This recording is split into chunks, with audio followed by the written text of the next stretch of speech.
Las personas físicas tienen los siguientes atributos: la capacidad, el estado civil, el patrimonio, el nombre, el domicilio y la nacionalidad. Las personas físicas o seres humanos tienen estos citados atributos, que son constantes y necesarios en toda persona física, mientras que las personas morales tienen como atributos los siguientes: la capacidad, el patrimonio, la denominación o razón social, el domicilio y la nacionalidad. Las personas jurídicas pueden ser definidas como toda unidad orgánica resultante de una colectividad organizada de dos personas o un conjunto de bienes, a los que para la consecución de un fin social, durable y permanente, es reconocida por el Estado una capacidad de derechos patrimoniales. La capacidad de las personas morales se distingue de las personas físicas en dos aspectos. En las personas morales no puede existir incapacidad de ejercicio, ya que ésta depende exclusivamente de circunstancias propias e inherentes al ser humano, como la minoría de edad, la privación de la inteligencia por enfermedades mentales, la sordomudez, unida a la circunstancia de que no se sepa ni leer ni escribir, la embriaguez consuetudinaria o el abuso inmoderado y habitual de drogas enervantes. Y también, en las personas morales, su capacidad de goce está limitada en razón de su objeto, naturaleza y fines. Como regla general, dichas entidades no pueden adquirir bienes o derechos o reportar obligaciones que no tengan relación con su objeto y fines propios. El artículo 27 constitucional establece las reglas especiales para determinar la capacidad de goce de algunas personas morales, como son las sociedades extranjeras, las sociedades por acciones, las instituciones de crédito y también de beneficencia, así como otras corporaciones. Además, en cuanto al patrimonio de las personas morales, se observa que aun cuando de hecho algunas entidades como sindicatos y asociaciones políticas, científicas, artísticas o de recreación pudieran funcionar sin contar con un patrimonio, existe siempre por el hecho de ser personas la capacidad para poder adquirirlo. Cualquiera que sea su objeto y finalidad, debe tener la posibilidad jurídica de adquirir bienes, derechos y obligaciones que se relacionen con sus fines. Existen algunas entidades como sociedades civiles o mercantiles que, dada su naturaleza, requieren para constituir un patrimonio, o sea, un capital social, de manera indispensable y desde el nacimiento del ente, a través de las aportaciones que lleven a cabo los socios, ya sea en dinero, bienes, trabajo o servicios. La denominación de las personas morales equivale al nombre de las personas físicas, por cuanto que constituye un medio de identificación del ente absolutamente necesario para que pueda entrar en relaciones jurídicas con los demás sujetos. Para las personas morales de derecho privado, la ley regula expresamente su denominación. En las sociedades, puede existir una simple denominación o razón social, mientras que el Código Civil requiere que el contrato de sociedad contenga la razón social, seguida de las palabras sociedad civil. En el caso del domicilio de las personas morales, este se determina respecto al lugar en donde se encuentre establecida su administración. Y por lo que se refiere a su nacionalidad, la ley establece dos factores: que se hayan constituido conforme a las leyes mexicanas y que además establezcan su domicilio en territorio de la República. Al cumplirse con estos requisitos, adquirirán por ese solo hecho la nacionalidad mexicana. También es importante que su domicilio se encuentre dentro del territorio mexicano, dado que en caso contrario existiría el peligro de que los extranjeros se acogieran a las leyes de un determinado estado para constituir una entidad moral, que al no fijar su domicilio dentro del territorio del mismo, pondría en peligro su independencia o los intereses de sus nacionales. por la finalidad, para aprovechar una nacionalidad que la colocara en situación ventajosa y en perjuicio de los intereses mismos del Estado, bajo las leyes del lugar donde se acogieren.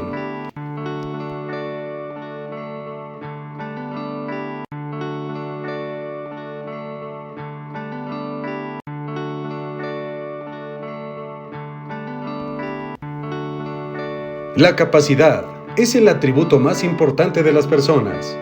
Todo sujeto de derecho, por ese solo hecho, debe contar con capacidad jurídica, y esta puede ser total o parcial. La capacidad de goce es el atributo esencial e imprescindible de toda persona, ya que la capacidad de ejercicio se refiere a personas físicas y puede faltar en ellas, y sin embargo, existir la personalidad. La capacidad se divide en capacidad de goce y capacidad de ejercicio. La capacidad de goce es la aptitud para ser titular de derechos y para ser sujeto de obligaciones. Todo ente debe de tenerla. Si se suprime, desaparece la personalidad por cuanto que impide al ente la posibilidad jurídica de actuar. La capacidad viene a constituir la posibilidad jurídica de que exista ese centro ideal de imputación, y al desaparecer, también tendrá que extinguirse el sujeto jurídico. Anteriormente, la esclavitud y la muerte civil fueron las causas extintivas de la personalidad, de tal manera que el esclavo se reputaba cosa y al declararlo civilmente muerto, perdía todos sus derechos, cesando ipso iure su personalidad. El principio de la capacidad de goce no puede quedar suprimida totalmente en el ser humano, que basta esta calidad, es decir, ser un ente para que se reconozca un mínimo de capacidad de goce y por tanto una personalidad. En el derecho moderno se consagra el principio de que el ser humano es persona. La capacidad de goce se atribuye también antes de la existencia orgánica independiente del ser humano, ya concebido, quedando su personalidad destruida si no nace vivo y viable. Es por ello que la capacidad jurídica de las personas físicas se adquiere por el nacimiento y se pierde por la muerte. Pero desde el momento en el que un individuo es concebido, se encuentra bajo la protección legal y se le tiene por nacido para los efectos declarados en la ley. Es así como el embrión humano tiene personalidad antes de nacer para ciertas consecuencias de derecho, y estas son principalmente la capacidad para heredar, para recibir en legados y para recibir en donación.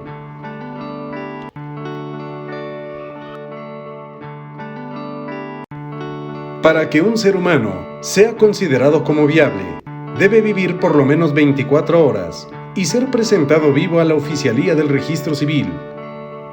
Además de encontrarse desprendido totalmente del seno materno.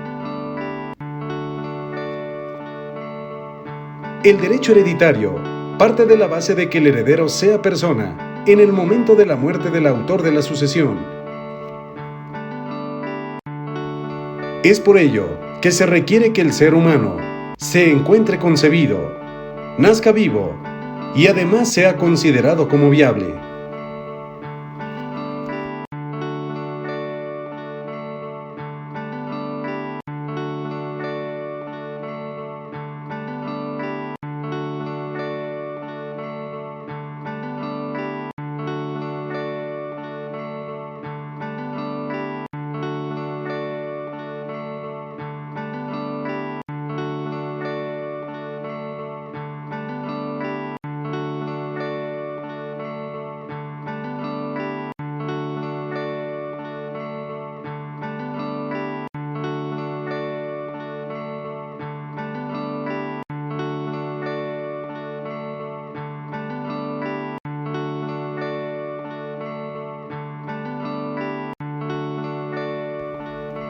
Pero así como el nacimiento o la concepción del ser determinan el origen de la capacidad y por lo tanto de la personalidad, la defunción constituye el fin.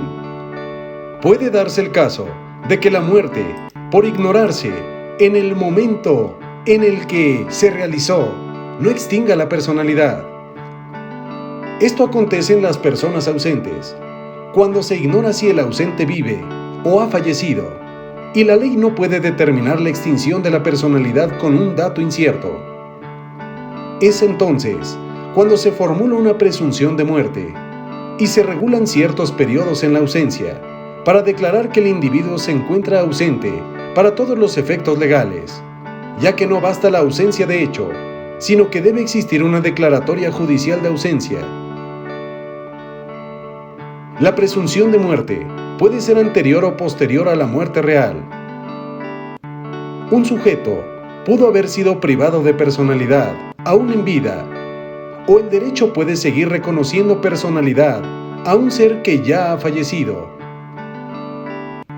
A pesar de que se declare su presunción de muerte, si el sujeto aparece, se destruyen todos los efectos jurídicos relacionados con esa presunta muerte y los bienes que habían pasado a sus herederos, como si se tratara de una muerte real, regresarán a su patrimonio. Cuando se pueda determinar con certeza su muerte, a pesar de que se haya declarado su presunción en una fecha anterior, los efectos jurídicos se refieren a la muerte real y no a la muerte presunta. Esto tiene sumo interés en el derecho hereditario para aperturar la herencia, no a partir de la presunción de muerte, sino de la muerte real. Al abrirse la sucesión, puede traer como consecuencia que sean declarados como herederos otras personas distintas de las que primitivamente se habían considerado como tales, ante la presunción de muerte del ausente.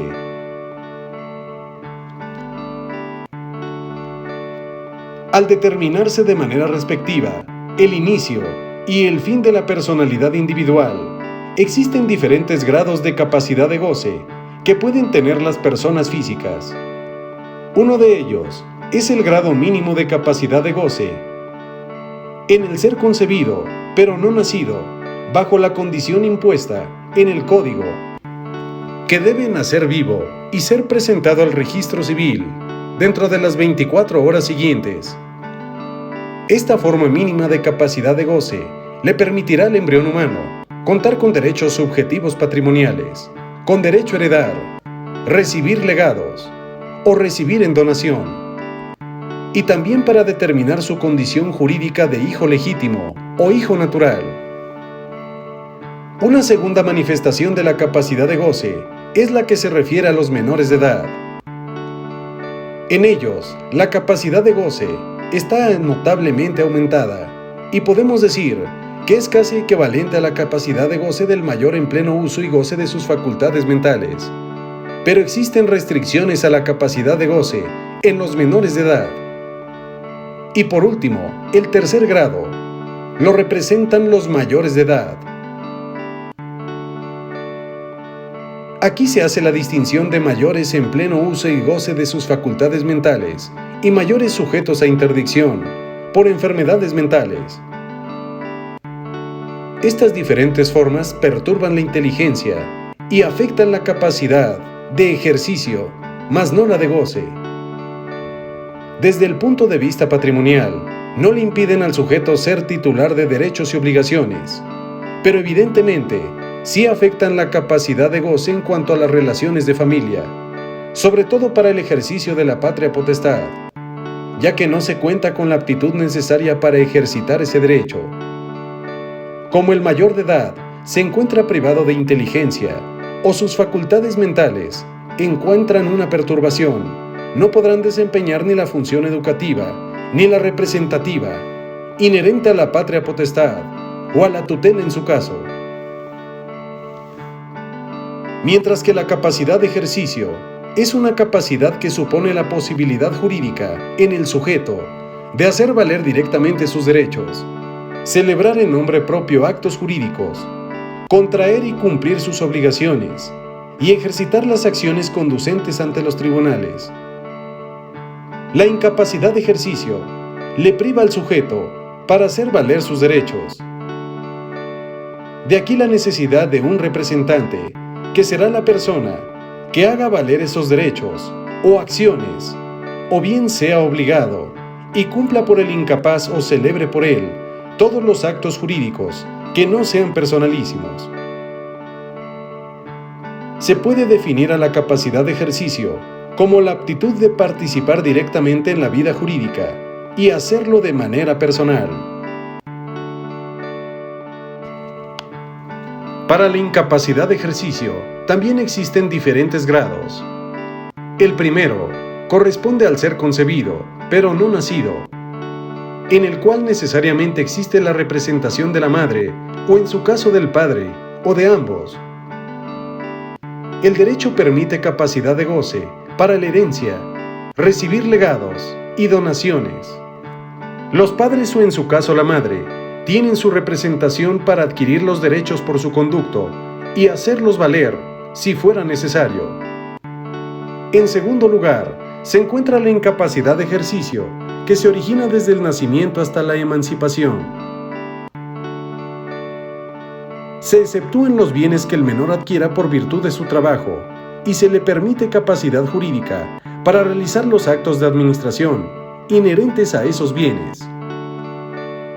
Un tercer grado de la incapacidad de ejercicio corresponde a los menores emancipados, donde existe solo incapacidad parcial para ejercicio y tienen una semicapacidad para realizar todos los actos de administración relativos a sus bienes muebles e inmuebles, sin representante, pero también pueden ejecutar los actos de dominio relacionados con sus bienes muebles. En cambio, necesitan un tutor para poder celebrar actos de dominio sobre sus inmuebles y además la autorización judicial.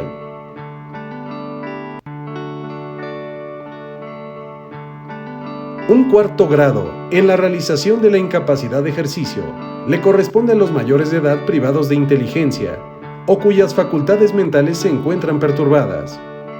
Esta incapacidad generalmente es total. Es decir, para la validez de los actos jurídicos, es el representante quien únicamente puede hacer valer los derechos y acciones del incapaz, celebrando los actos jurídicos de administración o de dominio, con autorización judicial. Por lo que se refiere a los actos jurídicos familiares, como el matrimonio, el reconocimiento de hijo o la adopción, no existe capacidad de goce para estos sujetos enajenados o perturbados, y por ende, no puede caber en este supuesto representación alguna. Mientras que en la materia de contratos, aun cuando el mayor de edad tenga intervalos de lucidez, no podrá celebrarlos en un momento en el que se encuentre en pleno uso de sus facultades mentales. Pero en materia de testamentos, se acepta que en un momento de lucidez mental, el enajenado otorgue testamento. La ley considera para las distintas formas de incapacidad de ejercicio que en rigor se trata de excepciones. La regla es la capacidad de ejercicio. Existiendo la de goce, debe existir la de ejercicio, excepto para los menores de edad y aquellos que sufran perturbaciones mentales o carezcan de inteligencia. La incapacidad como excepción debe estar expresamente declarada en la ley. El artículo 1798 establece que la incapacidad no puede imponerse por contrato o por acto jurídico, ya que únicamente la ley puede decretarla. Tampoco el testador puede crear un estado de incapacidad con respecto al heredero o legatario.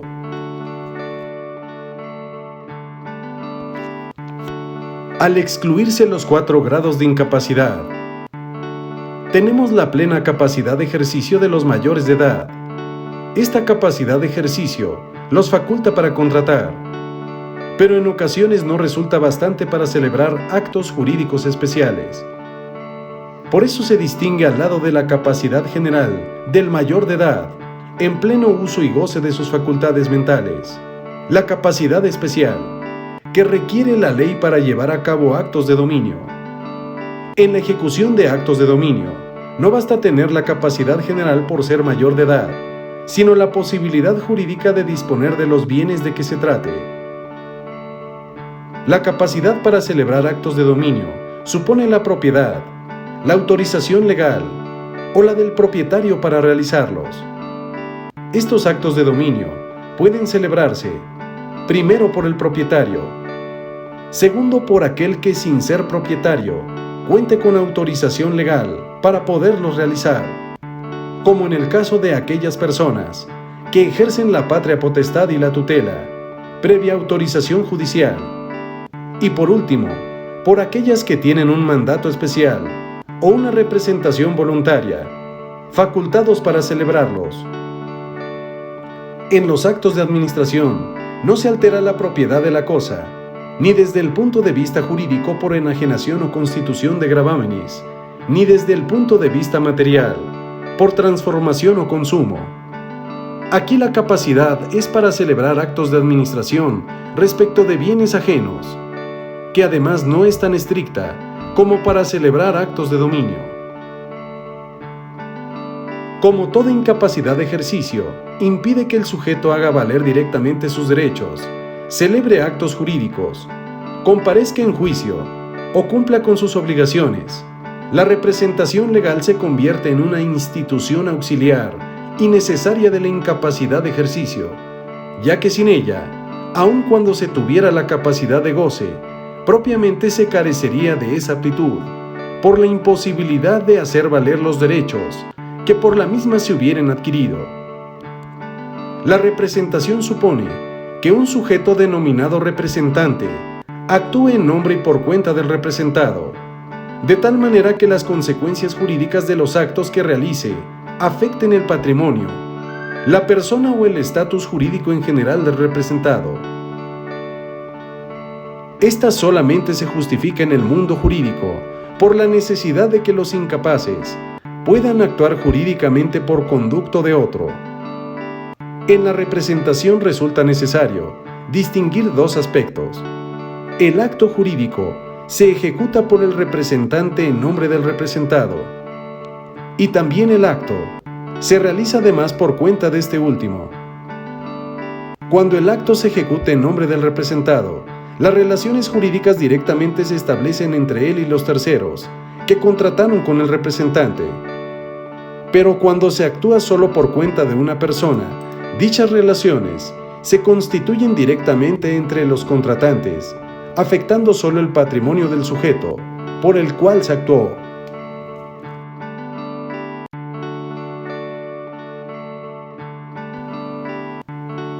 Generalmente se considera en la doctrina que el estado civil o político de una persona consiste en la situación jurídica concreta que guarda en relación con la familia, el Estado o la nación. En el primer caso, lleva el nombre de estado civil o de familia, y se descomponen las distintas calidades de hijo, padre, esposo o pariente por consanguinidad, por afinidad o por adopción. Mientras que en el segundo caso, el Estado se denomina político y precisa la situación del individuo o de la persona moral respecto a la nación o al Estado a que pertenezca para determinar las calidades de nacional o extranjero. Así, el nacional puede llegar a ser ciudadano, cumpliendo con determinados requisitos, que en nuestro derecho consisten en ser mayor de edad y también tener un modo honesto de vivir.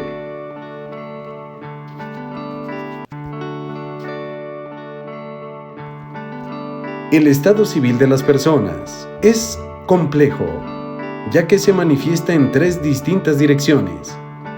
Como situación de orden político en las calidades de nacional y ciudadano, como situación de orden familiar en el estado civil o de la familia, y atendiendo a la situación física de la persona como estado personal.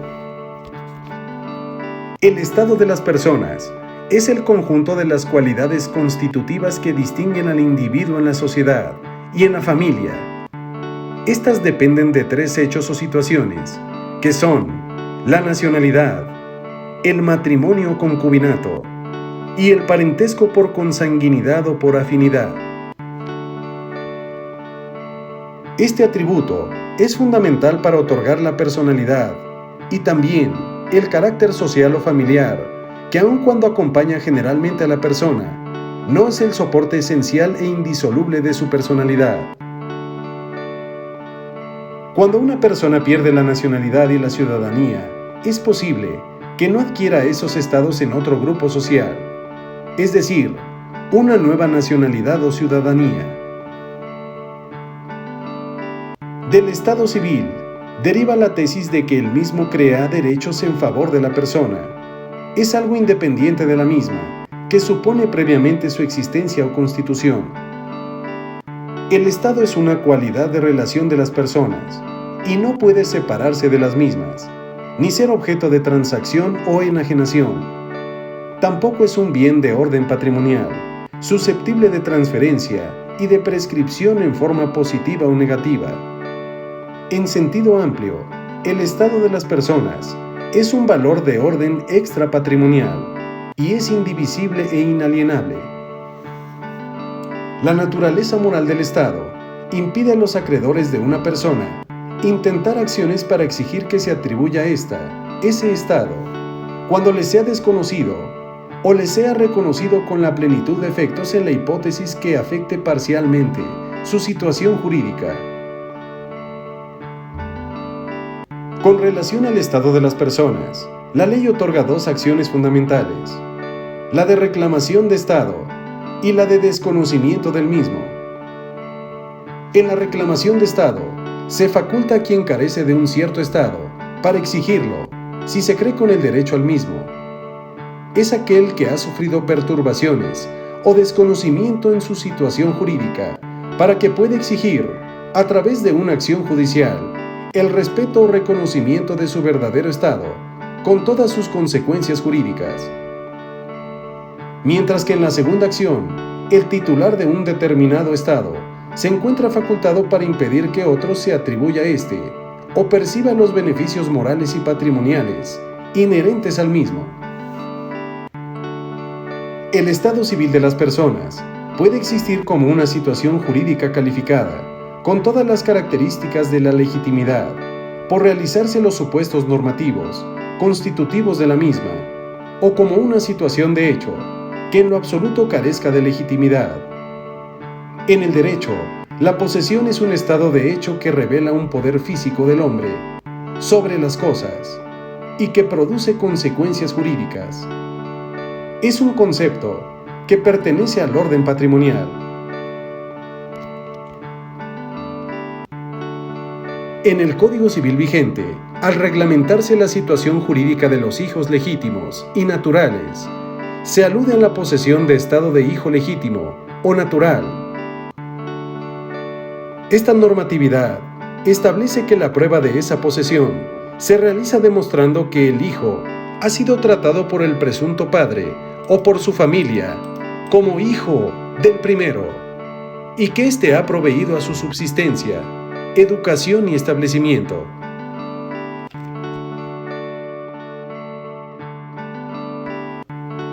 En relación con el estado civil de las personas, se presenta el problema referente a los efectos de una sentencia que declare o constituye un estado civil. Esto determina el alcance que tiene, no solo relativamente a los litigantes, sino también a los terceros, que no han intervenido en el juicio.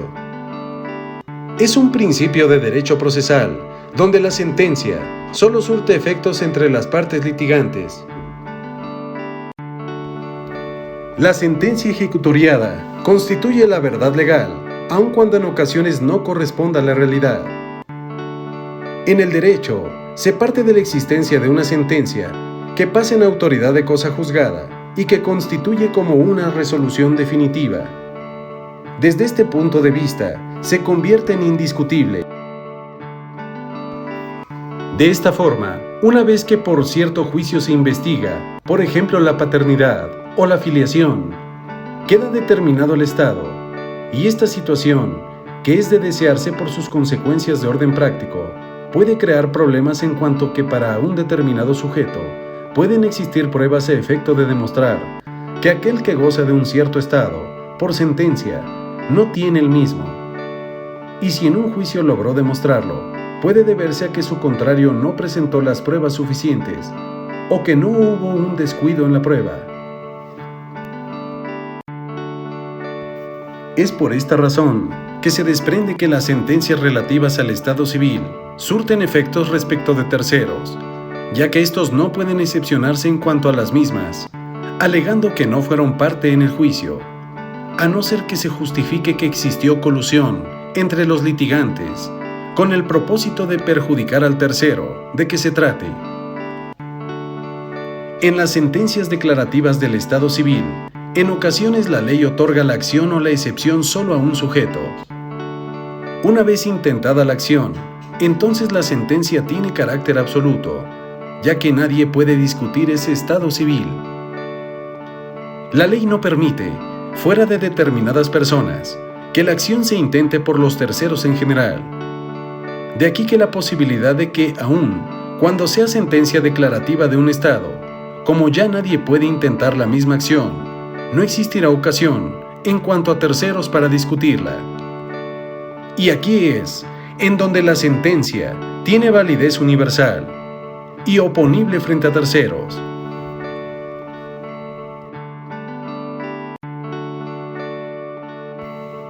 Planiol estableció entre sus teorías modernas el sistema llamado de la indivisibilidad del Estado civil, considerando que indebidamente se ha interpretado como base para sostener la autoridad absoluta de las sentencias relativas al Estado civil.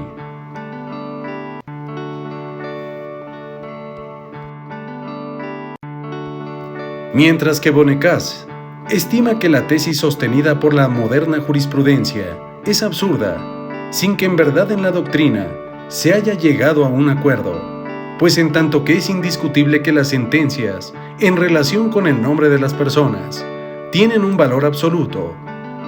En cuanto al Estado civil, han existido las más contradictorias soluciones.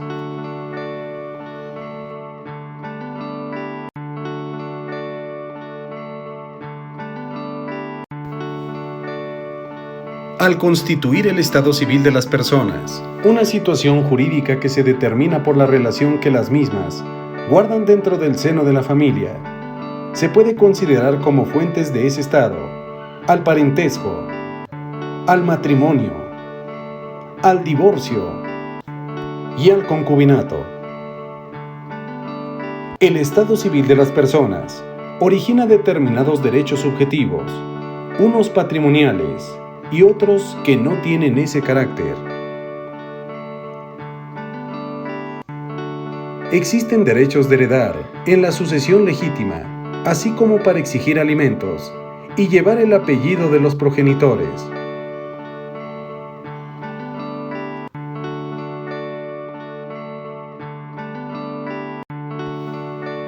En principio, el estado civil de las personas solo se comprueba con las constancias del registro civil, salvo las excepciones que establece la ley. Entre ellas, para justificar la filiación de los hijos de matrimonio, se requiere por regla general la partida de su nacimiento y el acta de enlace de sus padres. También son necesarias con las excepciones que se indicarán las actas del estado civil para acreditar el parentesco en general, en los casos de herencia o reclamación de alimentos, así como para ejercitar los derechos inherentes a la patria potestad, a la adopción o a la tutela en su caso, para invocar y exigir los efectos de la sociedad conyugal y también para poder obtener determinados beneficios en los casos de ausencia.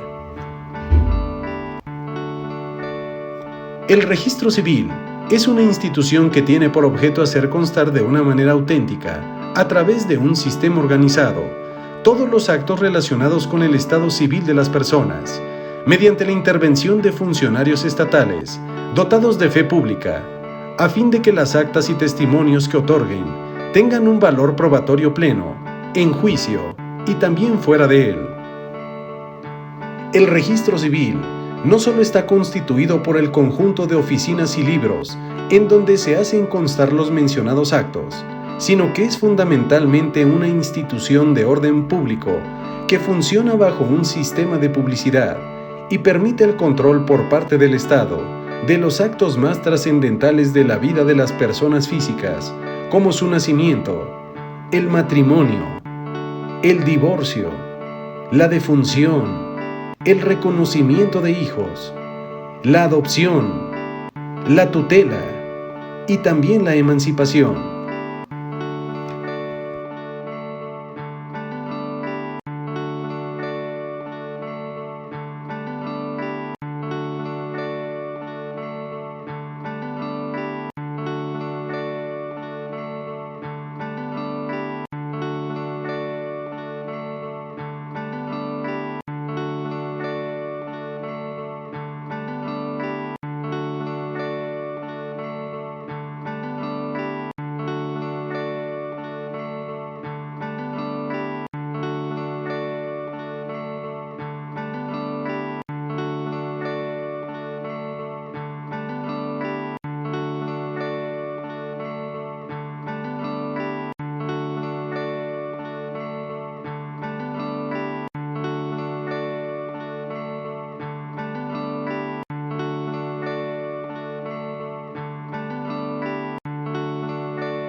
La institución del registro civil es relativamente moderna y data del siglo pasado en cuanto a su carácter de sistema constituido por el Estado. Su origen es eclesiástico, manifestándose a través de los registros parroquiales, hasta que surge la idea de independizar los actos del Estado civil de las creencias religiosas. Este principio de la secularización no es sino la consecuencia de una manifestación más general, la ruptura entre la Iglesia y el Estado.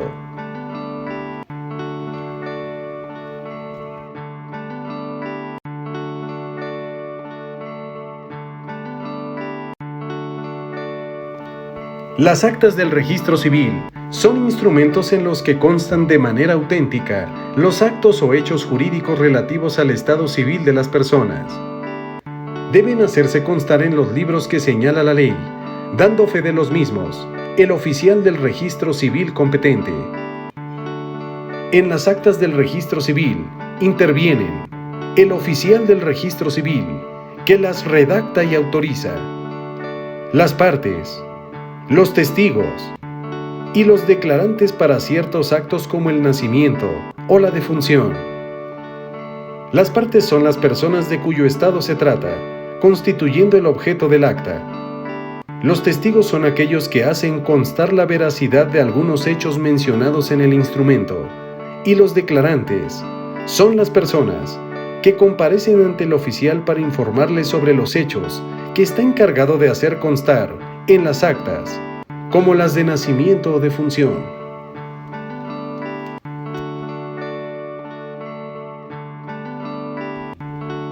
Dada la importancia que tienen los diversos actos del registro civil respecto a la persona física, supuesto que determinan su principio, como el nacimiento, su capacidad como la emancipación, tutela, minoría o mayoría de edad, y en casos la interdicción, o su fin, la defunción, el Estado ha tenido especial interés en que esos actos consten de manera auténtica y por tanto que en principio solo puedan comprobarse también de una forma indiscutible, mediante los testimonios que expida el encargado del registro. La función del registro civil es otorgar carácter solemne a algunos actos relativos al estado civil de las personas, que solo pueden otorgarse ante los oficiales que la ley establece y en los libros correspondientes. También es una realidad que existieron en algún momento registros perdidos, ilegibles o faltantes, donde se encontraban las actas que se afirmaban existieron. De esta suerte, la forma supletoria de prueba por instrumentos o testigos, a que se refiere la ley, abarca dos puntos: que el conjunto de circunstancias del caso concreto hagan suponer que precisamente el acta que se afirma existió, se otorgó o asentó en los libros perdidos o destruidos, o en las hojas faltantes, y también que el estado civil de las personas, o el estado de que se trate, sean ciertos o existentes, para cuyo efecto la prueba supletoria debe recaer sobre su contenido, circunstancias y demás elementos. Se pueden celebrar por conducto de un representante especialmente autorizado al efecto, y para ciertas actas se requiere que el oficial del registro civil tenga a la vista al individuo cuya situación se registra.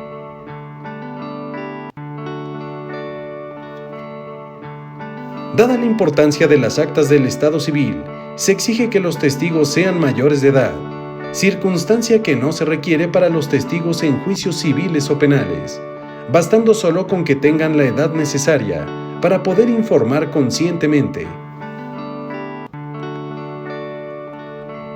El carácter público del registro civil hace que por razones de interés general se faculte a cualquier persona para exigir un testimonio de las actas respectivas, así como de los apuntes y documentos con ellas relacionados. Si el acta o constancia levantada en el extranjero no se otorgaron conforme a las leyes del lugar, no se tendrá por probado el estado civil, y el oficial respectivo debe negarse a registrar en su oficina la constancia o documento que de manera irregular se hubiera obtenido en el extranjero. Las actas del registro civil, extendidas conforme a las disposiciones que preceden, hacen prueba plena en todo lo que el oficial del registro civil, en el desempeño de sus funciones, de testimonio, de haber pasado en su presencia, sin perjuicio de que el acta pueda ser redarguida de falsa. Las declaraciones de los comparecientes, efectuadas sin cumplimiento de lo establecido en la ley, hacen fe, hasta que se pruebe lo contrario. Lo que sea extraño al acta no tendrá valor alguno. Y tratándose de la rectificación de las actas del registro civil, es uno de los temas más importantes y de gran utilidad en la práctica profesional, ya que esto solamente puede proceder por falsedad, alegando que el suceso registrado no pasó, y por enmienda, es decir, porque se haya cometido un error o una omisión en el cuerpo mismo de la propia acta.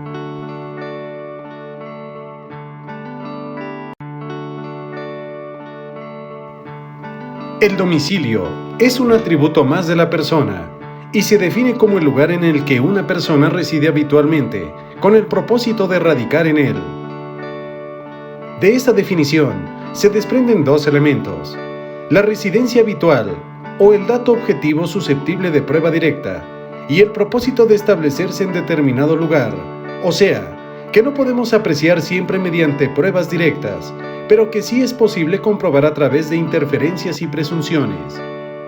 En la doctrina se discute cuáles deben ser los elementos del domicilio, ya que tradicionalmente este se ha definido como el lugar de residencia habitual, por constituir el hogar y morada de una persona. Las personas pueden tener al mismo tiempo dos residencias habituales, por la naturaleza de sus ocupaciones, por vínculos de familia y por otras causas. El concepto del domicilio resulta fundamental en el derecho. Debe diferenciarse de la residencia, ya que ésta se entiende como la estancia temporal de una persona en un cierto lugar, sin el propósito de radicar en él. El derecho no toma en cuenta la residencia para atribuirle los efectos que después se aplican al domicilio. La ley no pasa por alto este concepto de tal manera que sí tiene efectos jurídicos. El domicilio también sirve como base para determinar la competencia de jueces y la mayor parte de los actos civiles. Asimismo, el domicilio es el lugar normal del cumplimiento de las obligaciones y también del ejercicio de los derechos políticos o civiles. El domicilio es permanente, mientras que la residencia es temporal. Y por su parte, el domicilio se impone por la ley a determinadas personas, mientras que la residencia no es impuesta por la ley. También el domicilio tiene consecuencias patrimoniales. Sirve para fijar el ejercicio de los derechos y el cumplimiento de las obligaciones, para determinar la competencia, para la radicación del juicio sucesorio, tanto en las testamentarias como en los intestados, ya que se tome en cuenta el último domicilio del finado. Y por último, es juez competente para conocer del concurso de acreedores, el del domicilio del deudor. Se puede encontrar cierta analogía entre domicilio y patrimonio. Todas las personas deben tener un domicilio, y las personas solo pueden tener un solo domicilio. Las personas pueden tener varios domicilios, y además el domicilio es intransferible por herencia. Por esta razón, el derecho considera que no hay personas sin domicilio, ya que cuando falten los elementos que desde el punto de vista real o de hecho puedan determinar el domicilio, la ley lo fija en cierto lugar, que será aquel en donde se encuentre la persona. Existen domicilios llamados legales para determinados sujetos, como los menores, los enajenados, los militares y los funcionarios públicos. Las personas morales tienen su domicilio en el lugar donde se encuentra establecida su administración, y si ésta se encuentra fuera del territorio de la República Mexicana, pero ejecuten actos jurídicos dentro del país, se considerará domiciliada en el lugar donde los haya ejecutado. En el cumplimiento de las obligaciones, el domicilio convencional tiene gran importancia, ya que parte de la base de que el pago se hará preferentemente en el lugar pactado, y a falta de estipulación en ese sentido, en el domicilio del deudor. Es por ello que el domicilio convencional es el que se tiene derecho de designar para el cumplimiento de determinadas obligaciones. En la doctrina tradicional, se ha considerado siempre el domicilio como un lugar determinado, en donde la persona radica de manera permanente, y por tanto sirve para poder identificarla, centralizando sus relaciones jurídicas en un punto especialmente fijo. Por eso el domicilio ha sido el lugar de residencia habitual de una persona, con el propósito de establecerse en él, y el derecho toma en cuenta este lugar de permanencia para establecer consecuencias jurídicas importantes, mas no para crear una relación jurídica entre la persona y el lugar.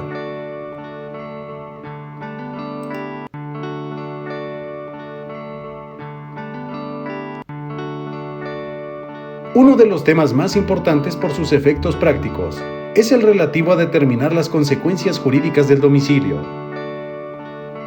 Se determina el lugar para recibir comunicaciones, interpelaciones y notificaciones en general. También el domicilio determina, según se ha establecido, el lugar de cumplimiento de las obligaciones y determina la competencia de los jueces en la mayoría de los casos. Tratándose de acciones reales sobre bienes inmuebles, ya no es el domicilio del demandado el que determina la competencia del juez, sino que deberá de atenderse al lugar de ubicación de la cosa. Mientras que para el derecho de familia, tiene gran importancia la determinación del domicilio en relación con la competencia del juez, ya que de acuerdo con lo que establece la ley, todo lo relacionado con los juicios sobre nulidad de matrimonio y diferencias conyugales, así como divorcio, se tramitará ante el juez del domicilio conyugal. También el domicilio determina el lugar en que habrán de practicarse ciertos actos del Estado civil. Y por último, el domicilio viene a determinar el lugar de centralización de todos los intereses de una persona en los casos de quiebra, concurso o herencia. El nombre en los pueblos primitivos era único e individual, y cada persona llevaba un nombre y no lo transmitía a sus descendientes. El derecho da al nombre un derecho subjetivo de carácter extrapatrimonial. No es valorable en dinero, ni puede ser objeto de contratación. Se trata de una facultad jurídica que no es transmisible hereditariamente y no figura dentro del patrimonio del difunto. Este derecho no depende de la vida de la persona, pues el nombre patronímico pertenece a una familia y por lo tanto no está referido exclusivamente a la existencia de un individuo.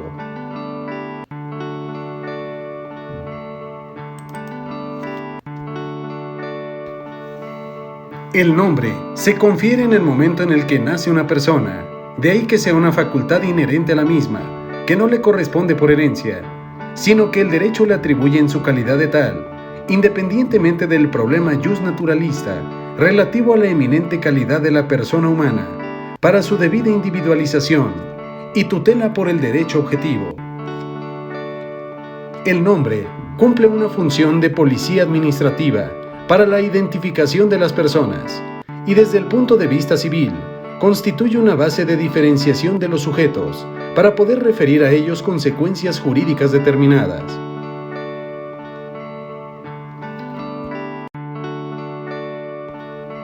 Por lo tanto, se clasifica el nombre no dentro de las facultades jurídicas que implican la posibilidad de interferencia en una esfera jurídica ajena mediante la ejecución de actos autorizados por la norma, sino dentro de aquel grupo de derechos subjetivos que consisten en impedir que otro sujeto interfiera en nuestra esfera jurídica o en nuestra conducta y también en nuestra persona. Los derechos subjetivos son intereses jurídicamente protegidos y es indudable que el nombre encaja en esta definición, porque no solo cumple las finalidades personalísimas del sujeto y se le protege en función de sus intereses individuales, sino también representa intereses generales que resultan necesarios proteger. Para el derecho penal, el nombre tiene una función de orden público. Para la policía, el nombre es un medio necesario de identificación. Finalmente, debe decirse que los apellidos o los nombres patronímicos no se confieren por virtud de la muerte de aquel que aparezca como jefe de la familia, sino que se otorgan a los descendientes de pleno derecho, cuando son legítimos, en el momento de que nacen o posteriormente, al ser reconocidos o legitimados. Por esta razón, en virtud del testamento, no puede transmitirse el apellido a un extraño, ni tampoco puede realizarse el acto de transmisión como consecuencia directa y única del testamento. Además, la ley no faculta al heredero para poder cambiar su nombre y apellido por virtud de esa transmisión testamentaria. Todo cambio en el nombre debe ser consecuencia de una declaración judicial donde se justifique la razón del ser del mismo, o bien debe presentarse como una modificación del estado civil de las personas, tal y como ocurre en los hijos legitimados, en los hijos naturales reconocidos y también en los casos de adopción.